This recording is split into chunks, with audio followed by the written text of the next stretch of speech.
Chairman Tarique Rahman এবং interim গভর্নমেন্টের chief adviser professor Mohammad ইউনুসের মধ্যে একটা সৌহার্দ্যপূর্ণ পরিবেশে মিটিং হয়। মিটিংটার ডিউরেশন ছিল প্রায় 1.5 ঘন্টা।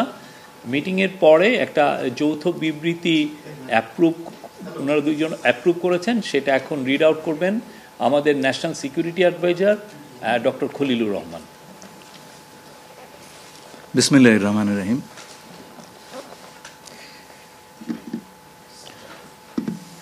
মাননীয় প্রধান উপদেষ্টা এবং বিএনপির ভারপ্রাপ্ত চেয়ারম্যান দুজনের অনুমোদিত যৌথ বিবৃতিটি আমি পাঠ করে শোনাচ্ছি।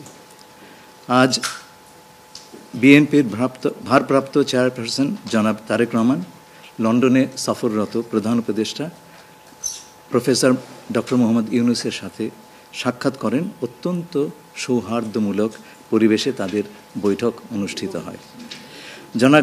জনাব তারেক রহমান প্রধান উপদেষ্টার কাছে আগামী বছরের রমজানের আগে নির্বাচন আয়োজনের প্রস্তাব করেন। দলের চেয়ারপারসন বেগম খালেদা জিয়াও মনে করেন ওই সময় নির্বাচন অনুষ্ঠিত হলে ভালো হয়। প্রধান উপদেষ্টা বলেন যে তিনি আগামী বছর এপ্রিলের প্রথমার্ধের মধ্যে নির্বাচন অনুষ্ঠানের ঘোষণা দিয়েছেন। সকল প্রস্তুতি সম্পন্ন করা গেলে 2026 সালের রমজান শুরু হওয়ার আগের সপ্তাহেও নির্বাচন আয়োজন করা যেতে পারে। সেক্ষেত্রে সেই সময়ের মধ্যে সংস্কার ও বিচারের বিষয়ে পর্যাপ্ত অগ্রগতি অর্জন করা প্রয়োজন হবে। জনাব তারেক রহমান প্রধান উপদেষ্টার এই অবস্থানকে স্বাগত জানান এবং দলের পক্ষ থেকে তাকে ধন্যবাদ জ্ঞাপন করেন। প্রধান উপদেষ্টাও জনাব তারেক রহমানকে ফলপ্রসূ আলোচনার জন্য ধন্যবাদ জানান। আপনাদের সবাইকে ধন্যবাদ। আমরা 7টা কোশ্চেন নিব।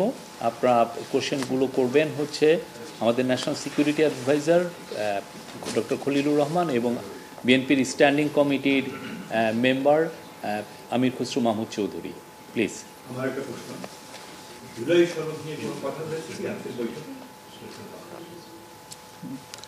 না, জুলাই সনদ নিয়ে তো অলরেডি আলোচনা চলছে দেশে, এবং এই ব্যাপারে আমাদের মধ্যে অলরেডি সিদ্ধান্ত আছে যে ঐক্যমতের ভিত্তিতে জুলাই সনদ হবে, এবং সংস্কারের ব্যাপারেও একই উত্তর আমাকে দিতে হয় যে ঐক্যমতের পরিপ্রেক্ষিতে আমরা সংস্কার এবং জুলাই সনদ দুটাই করব। সকলের ঐক্যমতের পরিপ্রেক্ষিতে সেটা সিদ্ধান্ত নেওয়া হবে, এবং এটা আমি নিশ্চিত এটা খুব কম সময়ের মধ্যে আমরা সেই সিদ্ধান্ত নিতে পারব।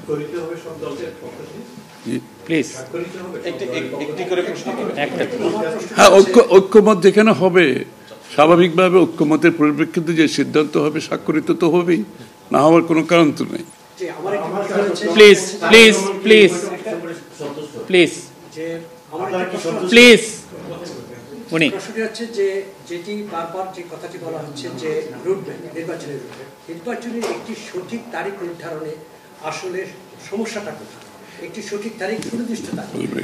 এর কোনো সমস্যাই নাই, আমরা কোনো সমস্যা দেখছি না। কেউ দেখলে পারে এটা ভুল দেখছেন। নির্বাচনের সম্পর্কে আজকে যৌথ বিবৃতিতে আমরা বলে দিয়েছি দুপক্ষই, এবং নির্বাচন কমিশন আমরা আশা করব শীঘ্রই একটা তারিখ ঘোষণা করবে।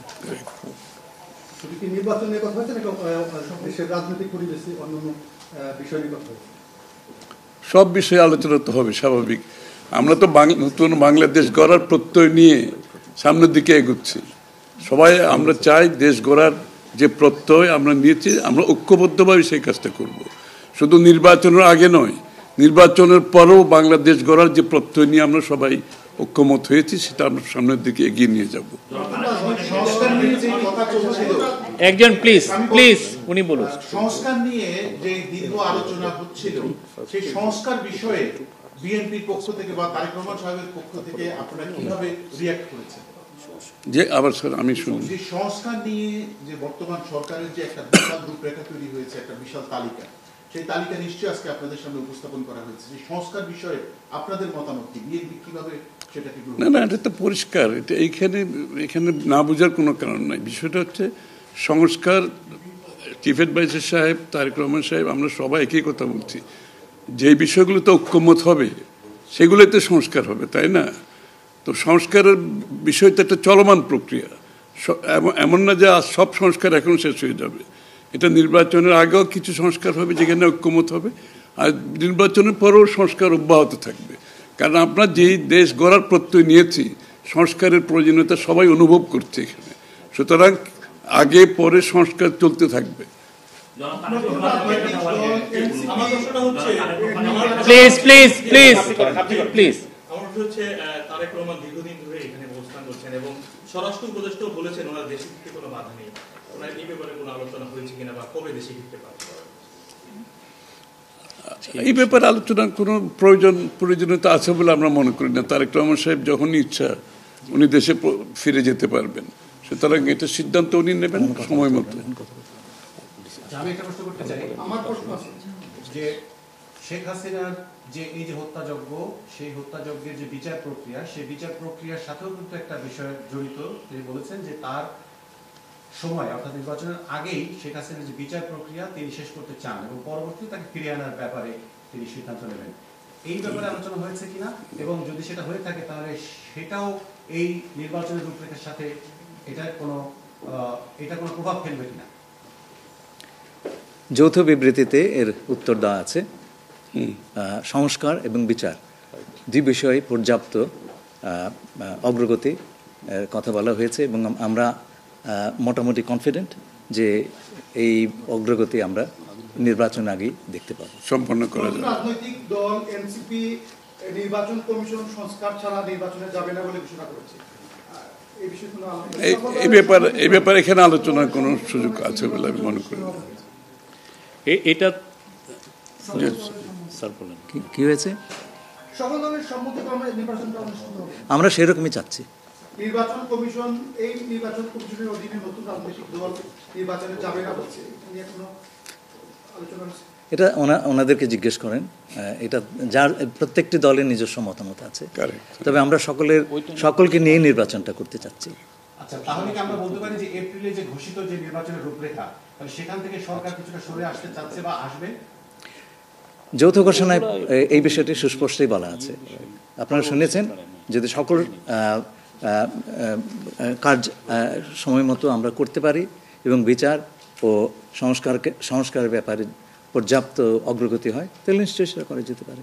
এখানে আমি একটু অ্যাড করি যে ইয়ের সাথে যে মিটিংটা প্রথমে আমাদের দুই সাইডের ডেলিগেশনের সাথে হয়েছে এবং পরবর্তীতে 1 to 1 ওনারা দুজনে দীর্ঘ সময় আলোচনা করেছেন।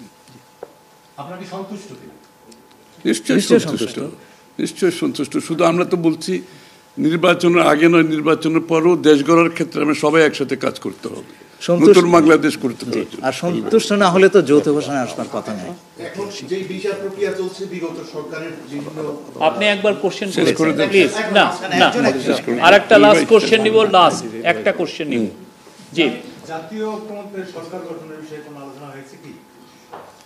না, এটা তো নির্বাচন পরবর্তী সিদ্ধান্ত, যারা নির্বাচিত হবে তাদের সিদ্ধান্ত। সুতরাং এখানে তো আলোচনা হওয়ার কিছু নাই। Thank you.